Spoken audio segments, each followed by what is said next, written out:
Hello and welcome to the live stream edition of the Cyclone Insider podcast. He's Eugene Rapay. I'm Travis Hines, coming to you from Arrowhead Stadium, where Iowa State just suffered a 45-36 defeat to now 2-win Kansas, now 3-win Kansas, to give the Cyclones their second straight loss after a school record 7 straight wins to start the year. Lots to get into here, Eugene, but certainly the headline here is the Iowa State defense looks potentially mortally wounded, and Iowa State's hopes of a Big 12 title game, a Big 12 championship, a 10-win season, a college football playoff spot all look very much in jeopardy, and some of them look very much unlikely at this point. Yeah, I think last week we were talking about, do you hit the panic button yet? And we all said no. After tonight, I think you might be time to hit that panic button. Yeah, I mean, certainly the defense, the problem is the defense has been so good for so long, really for 8 years, essentially, under John Haycock and Matt Campbell, to where it has felt like they were indestructible and invincible. And it certainly feels like the rash of injuries that they've sustained, certainly concentrated at linebacker, but that spread to the defensive line and safety today, are taking their toll, to where I don't know how many adjustments they're going to be able to make to counteract the changes there. I mean, Kansas, what do they got here? Total yards, 532. They scored, the pick six accounts for 7 points, so they gave up 38 points. They gave up 6 straight scoring drives and could have been a 7th if Kansas wouldn't have missed a makeable field goal. It just was – they got beat, and they got beat badly. They got beat thoroughly, and they got beat completely. And they have been trending poorly, really going back to that UCF game where they gave up 350 yards on the ground. Felt like they were okay against Texas Tech at times last weekend, but then they give up the touchdown, on the last drive of the game there, which they, you would probably bet pretty heavily on Iowa State to be able to escape that game with a victory, with how good we believe the defense has been and is. But then tonight, the wheels just fell off. I mean, it was a total breakdown from really start to finish here for the Iowa State defense. And if they can't correct that, anything else we talk about is probably a moot point. Yeah, it felt like they really couldn't stop a nosebleed tonight. It felt like Devin Neal and quarterback Jalen Daniels were just averaging 8 yards per carry. I'm sure that's not what the official stats was, but that's just how it felt. It felt like the option pitches were getting good gains, runs up the middle were getting good gains, and then the passing attack. How many guys were left wide open? I know that they were hurting. I know that they had young guys out there in the secondary, but just so many home run plays, so many big game plays that are just going to give Kansas all the momentum in the world. And that 6-drive streak of just scoring points, unacceptable. Yeah, and I mean, you mentioned it, the breakdowns in the passing game. On the first one, it's Iowa State, the two guys that you think should be able to hold their own in Bo Freeler and Malik Verdun get beat right, for a 70-yard touchdown, between the two of them. And then, there was one play later in the game where Iowa State runs a corner blitz, and I don't know what the scheme was, but it sure looked like Tayshaun James was supposed to, play defense on a wide receiver. Follow his guy, yeah. And that did not happen, and the Kansas receiver just went unencumbered into the end zone, and, one of the more brazen acts of being wide open that you'll ever see on a college football field. And then we talked to Campbell, we talked to J.R. Singleton after the game, and Singleton just said, people know what we're doing now, and we have to out execute them. We can't disguise coverages, can't disguise blitzes. And, I know some people, I got a couple questions in the text group about hey, is that Singleton calling out the coaching staff? And I did not read it that way at all. I'll ask you, Eugene, but I read it more as it's November. People have a ton of tape on you. And when you have the injuries Iowa State has, that limits your ability to really be multiple. You can't ask a guy like Rylan Barnes or even Tayshaun James to be able to do 3, 4, 5, 6, 7 things. You need them to be able to do 1 or 2 things. You get beyond that, you're asking them to do too much. And so teams know what we're doing is essentially how I read Singleton saying that. And I think that's true. I mean, like when so much of defense, and he said, if you can't disguise what you're doing and you put your eyes in the wrong place or you're out of position for a second, you're done because you're in the A gap when you're supposed to be in the B gap. You're 10 yards behind a ball carrier instead of being where you need to be to make a play because you have erased your margin for error because the offense can just go do what it wants to do. It doesn't need to take a second to diagnose what you're doing or to adjust within a play to what you're doing because they already know what you're doing. They just go right ahead, and then it becomes who can out execute who. And right now, that is tilting towards the opponents, again, probably in large part because the people they're out executing are guys that otherwise would be watching on the sideline. Yeah, it didn't feel like Singleton was calling out Haycock. It didn't feel like he was calling out Campbell. It really just felt like it's just a byproduct of here we are, week 11, week 10. All the secrets are out of the bag. Everyone who's got Iowa State towards the end of the season, they've probably been watching film weeks ago. So they've had plenty of time to just game plan for what the Cyclones are about. And when you throw in these inexperienced guys and the margin for errors just get so much smaller, it just puts so much more emphasis, like you said, on the finer detail. And we saw that tonight. Guys you miss an assignment, home run play. You let a guy run that way or take this gap, then the quarterback just pitches it out to Neal and he takes off for a solid gain.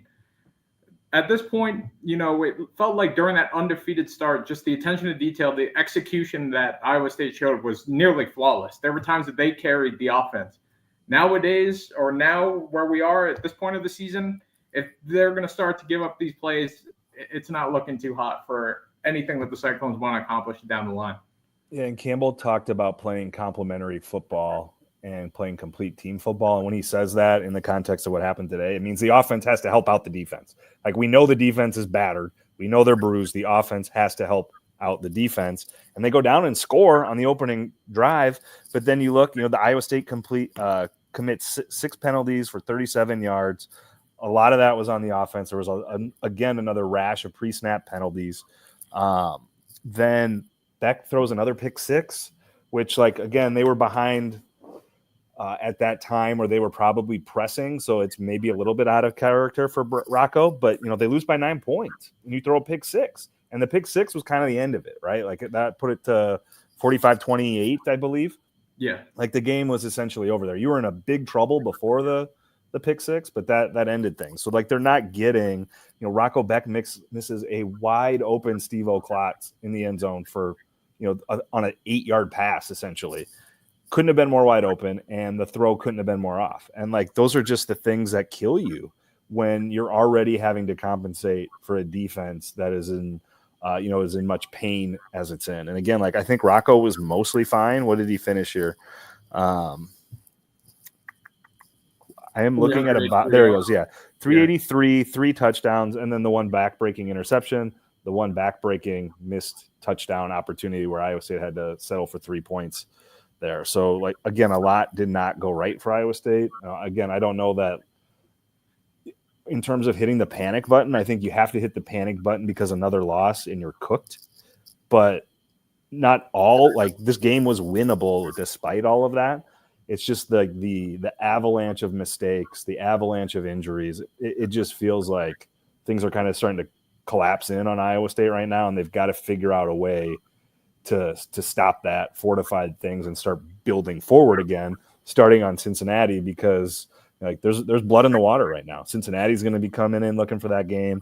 Utah the following week in Salt Lake City, and then Kansas State, who's still going to be right there to be playing for a spot in the Big 12 title game too. So I think things are perilous right now. They're not unsalvageable, but they're perilous for Iowa State right now. And again, I know if I would have told you before the season, Iowa State would be 7-2 heading into the last 3 weeks of the year, everybody would be doing backflips and jumping for joy. And that's great. I get that. But I think the other part here, though, is when you go 7-0 and you have all of this in front of you, you have to adjust expectations and hopes and dreams if you're a fan base. And certainly, if this goes the way it's going, even I was talking, I can't remember if it was to you or to one of our other colleagues, going into the bowl game with a chance to win your 10th game for the first time in program history, if that bowl game is, a mid-tier bowl game, that's not going to feel like anything sort of an accomplishment for Iowa State. Like, really, like if they don't win out and finish the regular season with 10 wins, and even if you're still at that point, you left out of the Big 12 title game, you can kind of, do one of these things. It's like, hey, we wish we would have had more, but we got that 10-win season. If you have to go into the postseason to get that 10-win season, and that means you only win 2 of your next games, it's not good enough from where you were. Like, you failed the final exam of this season if you're not able to do that. And like, maybe that's unfair because of the injuries. Maybe that's unfair because of, the expectations going into the season for Iowa State. But the reality is you were 7-0 and you didn't, if that happens, get the most out of it. And I think that'll be what stings so much for Iowa State. But again, they still have the chance to change the narrative here. It's just the trajectory is concerning. Very concerning. Now Iowa State is tied for third place. There's a 3-way tie between them, Kansas State, and West Virginia. And then you have Colorado, who now just has sole possession of second. BYU still undefeated. Right now, you go from having the driver's seat to just getting your tires blown out in a matter of 2 weeks. And that's just very, very disappointing from where we were a couple of weeks ago. Talking about, title game appearance sounds pretty good right now. There's a good chance that maybe they drop 1, but there's no way they'll drop 2. And here we are in just a matter of 2 weeks, back-to-back losses, haymakers. Yeah, tough deal for Iowa State. Cincinnati got beat pretty well, or it was behind big to West Virginia. I think they ended up making it close at the end. But, next week is certainly not the gimme that I think we probably anticipated it might be for Iowa State. One of these silver linings is Jalen Noel gets to come home to Kansas City, catches 8 passes for 167 yards and 2 touchdowns. Stinks for him that it's in a loss because he was awesome. Amazing. He played a great game. A great story. Higgins had 7 for 88. What Hansen finished with 48 yards on 8 carries, average 6 yards a carry. But obviously, when you're behind like they were, you can't lean on the running game like you might otherwise want to. Yeah, I mean, and look, I did also single out Tayshaun James for that touchdown, but I should also note he did lead the team in 10 tackles too. So like, there's positive there. And again, I'm assuming that's what was supposed to happen on that play. I don't know what else would have been the plan, but some miscommunication happened there. But Tayshaun James finishes with 10 tackles. Joey Peterson had a nice game, 9 tackles, half a tackle for loss. It felt like he was disruptive throughout the evening. So not like a total catastrophe, but damn near one. Yeah, the defense for a while there, you weren't sure, was this scoring streak ever going to end for Kansas? I mean, outside of that missed field goal, it looked like Iowa State was starting to get its bearings defensively towards the end there. It was just a little too late, and the damage was already well done. Kansas 45, Iowa State 36. Cyclones fall to 7-2 overall. What are they now? 4-2 in the Big 12. The path to Dallas, or Arlington, I should say, in the Big 12 title game, no longer only in Iowa State's hands. They're going to need help if they're going to do it, and it's going to have to start with taking care of their own business Saturday against Cincinnati. And I imagine the defense figuring itself out is going to be at the top of mind on the entire bus ride home for Iowa State and throughout the week. Be sure to check out DesMoinesRegister.com. Eugene and I will have plenty of stories both tonight and throughout the week about Iowa State football, trying to figure this thing out. He's Eugene. I'm Travis. This has been the Cyclone Insider live stream and podcast. Thanks for watching. Thanks for listening.